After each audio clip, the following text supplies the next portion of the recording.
Welcome to another edition of Niger Innis Presents The Trump Revolution, a part of the TvAbraham network. Well, folks, as we all know, we are in a situation where our friends, dear friends in the Middle East, Israel, are engaged in a hot war with Iran. And it has fascinating dynamics, not only overseas, but even here at home for the Trump Revolution, if you will. You now have what some are calling a civil war. I hope that it's a little bit more of a civil struggle between two wings of the MAGA nation movement. You have one wing that are very upset about us, potentially the United States, getting involved in this currently Israel-Iran war.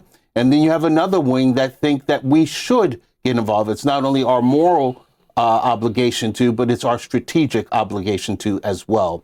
Well, I can't think of a better guest to have on today to discuss this than the great Grover Norquist, one of America's most important tax reform and conservative and libertarian leaders in the country for the last, I don't want to age you, Grover, you look so young. Many. That's right, for many, many, many years. The president of Americans for Tax Reform. And we're going to discuss the Iran war, and we're also going to discuss the conservative movement and the potential that this war has to undermine the Trump coalition. Thank you so much for joining us today, Grover. Absolutely.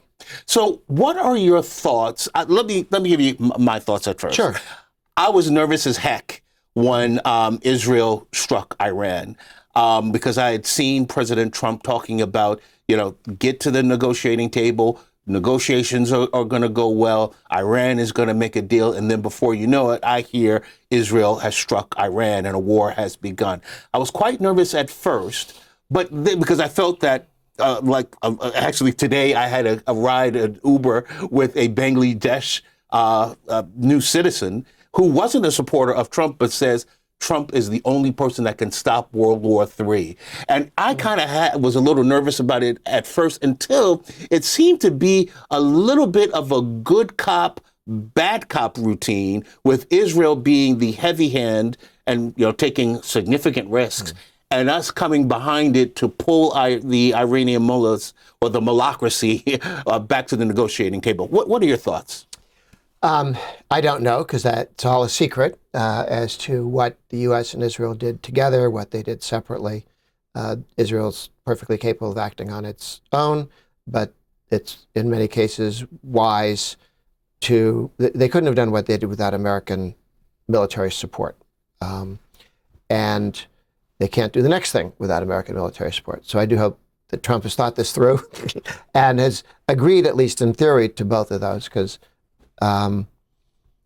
the Iranian threat to the whole region, to Saudi Arabia, to the oil fields, to Qatar, to the UAE, Arab Emirates, was a very serious thing and continues to be.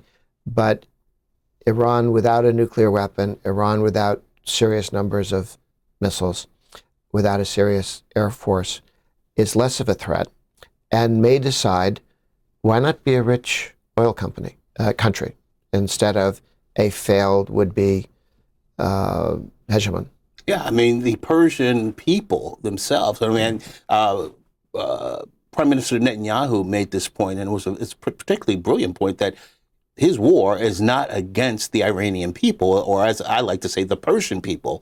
I say Persian because they have a civilization that's 5,000 years old. And they were an ally of ours before the mullahs took over. I'm not suggesting that we go back to the Shah necessarily, but certainly it could be better than what's happening now in Iran, where women are being murdered just for taking off the veil. Well, one of the challenges you have is when we were, quote unquote, supportive of the Shah. When I was in business school, we had a 5-part case study of Iran. And it was about how the Shah had set up the Iranian economy as a state-controlled economy where the government made all the decisions. He didn't call it socialism, but he might as well have. And Harvard Business School was so proud of this. Oh, wow. Because all third world countries should do this. Well, of course, what happened is it made people poorer. It was very corrupt because the government was at every part of this, and it was overthrown. So when you have government controlled out of Latin America, governments do the same thing. Certainly Venezuela. They have tariffs so that they control what can come in. They set prices. They tax exports as well as imports. Argentina, for almost 100 years, did that and took one of the richest countries, and at one point the richest country in the hemisphere, more than us, and made it one of the poorest. So when America doesn't urge its allies, and I mean urge, like nudge, to become free market and more open societies, they lead them up to be attacked for being corrupt and then taken over by people who are religious fanatics or communists or ethnic guys. But the foundation is the fact that the people do not have access to economic capital, to being entrepreneurs and economic liberty. Yes, and a guy comes in and says, that's because, and then they demonize some group, or that's because we don't do this, and you end up with thugs taking over the country because they didn't have free markets, and then the thug has no interest in setting up free markets, and won't solve the problem, but they will stop you from whining about it. And make the trains run on time for a day. Yeah, for a while, trains run on time, not so much.